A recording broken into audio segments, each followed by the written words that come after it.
तो वो हैं जो कहते थे इस बार 50 पार, तो बाद में क्या हुआ, और जो नारे मारता था 50 पार आजकल सीटी बजा रहा है।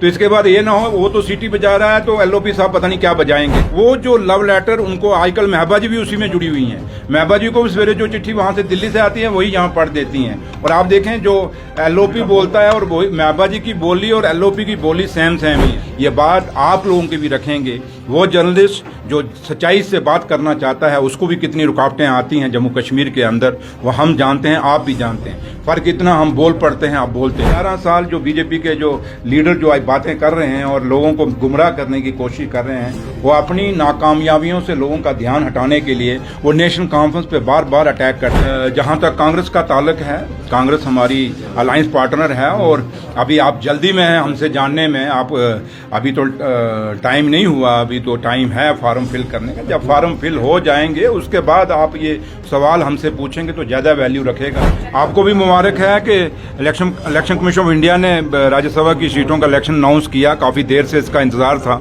काफ़ी देर से ये पोस्ट वेकेंट थी और अब ये इलेक्शन है। और आज जो हमारे लोग यहाँ से जीत के जाएंगे, जम्मू कश्मीर के हमारे 3 नेशनल कॉन्फ्रेंस के जो राज्यसभा मेंबर जाएंगे, ये जो जम्मू कश्मीर की बात रखेंगे। और सबसे बड़ी बात कि आज बच्चा बच्चा जम्मू कश्मीर का बेरोजगार है, जिस पे कभी बीजेपी ने ना 11 साल पहले बात की ना आज कर रही है। वो सिर्फ नेशनल कॉन्फ्रेंस के मैनिफेस्टो को डिस्कस करती है, लेकिन मुद्दों की बात बीजेपी ना उस समय करती थी, ना 11 साल की है, ना अभी भी कर रही है। लेकिन नेशनल कॉन्फ्रेंस वो है जो उस समय भी मुद्दों की बात करती थी, आज भी मुद्दों की बात कर रही है।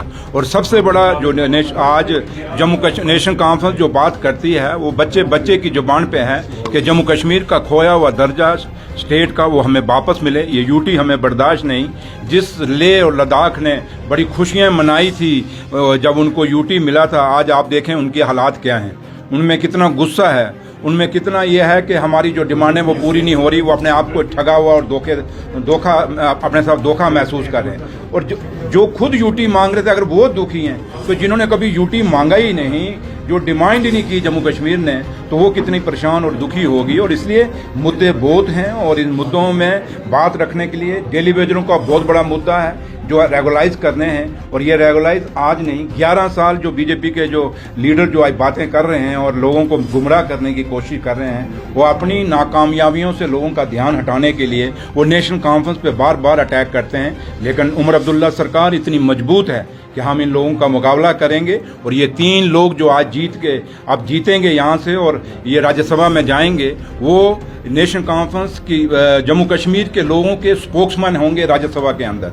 उमर अब्दुल्ला सरकार के स्पोक्समैन तो वो होंगे राज्यसभा के अंदर, पार्लियामेंट के अंदर। उसके साथ साथ वो जम्मू कश्मीर के हर किसान, हर मजदूर, हर दुकानदार, हर डेली वेजर, हर वो बेरोजगार बच्चा जो रोजगार के लिए तड़प रहा है, वो दूर दराज के इलाकों में पहाड़ों पर रहने वाला, शहरों में रहने वाला, चाहे वो जम्मू का है चाहे वो कश्मीर का है, वो लोग, उन लोगों की बात ये पार्लियामेंट मेंबर जाके वहाँ रखेंगे। तो इसलिए ये बात आप लोगों के भी रखेंगे। वो जर्नलिस्ट जो सच्चाई से बात करना चाहता है उसको भी कितनी रुकावटें आती हैं जम्मू कश्मीर के अंदर, वो हम जानते हैं, आप भी जानते हैं। फर्क इतना हम बोल पड़ते हैं, आप बोलते नहीं। लेकिन आज जम्मू कश्मीर में हर आदमी परेशान है, चाहे किसी भी फील्ड से है, चाहे कोई भी है, वो आदमी दुखी है। और हमारी यही सबसे बड़ी डिमांड है कि जम्मू कश्मीर के साथ जो हिंदुस्तान के प्रधानमंत्री साहब ने, हिंदुस्तान के होम मिनिस्टर साहब ने जम्मू कश्मीर के लोगों के साथ जो स्टेट का वादा किया हुआ था कि दर्जा हम देंगे, उन्होंने खाली हमारे साथ नहीं किया बल्कि सुप्रीम कोर्ट ऑफ इंडिया के साथ भी ये वादा किया हुआ है। अब उम्मीद करते हैं कि सुप्रीम कोर्ट जब नेक्स्ट हियरिंग आएगी वो जम्मू वहीं से फैसला सुनाएगी, क्योंकि इलेक्शन भी हुए तो सुप्रीम कोर्ट की डायरेक्शन पे हुए।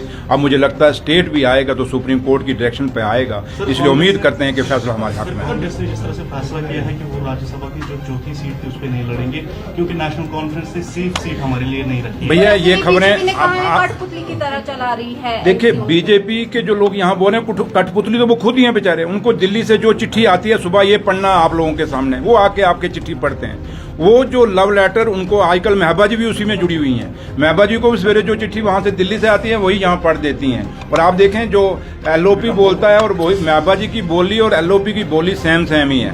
अब एलओपी जी का फुल फॉर्म मैंने पीछे आपको बताया था क्या है, तो बार बार कहना ठीक नहीं, लेकिन मैं इतना ज़रूर आपको कहूँगा कि जहाँ तक कांग्रेस का ताल्लुक है, कांग्रेस हमारी अलायंस पार्टनर है और अभी आप जल्दी में हैं हमसे जानने में। आप अभी तो टाइम नहीं हुआ, अभी तो टाइम है फॉर्म फिल करने का। जब फॉर्म फिल हो जाएंगे उसके बाद आप ये सवाल हमसे पूछेंगे तो ज़्यादा वैल्यू रखेगा।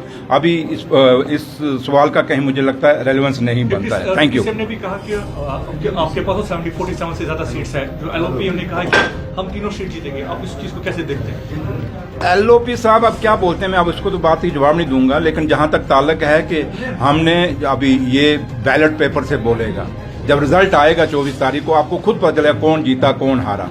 तो ये बोलते बड़ा कुछ है, ये तो वो हैं जो कहते थे इस बार 50 पार, तो बाद में क्या हुआ, और जो नारे मारता था 50 पार आजकल सीटी बजा रहा है। तो इसके बाद ये ना हो वो तो सीटी बजा रहा है तो एलओपी साहब पता नहीं क्या बजाएंगे।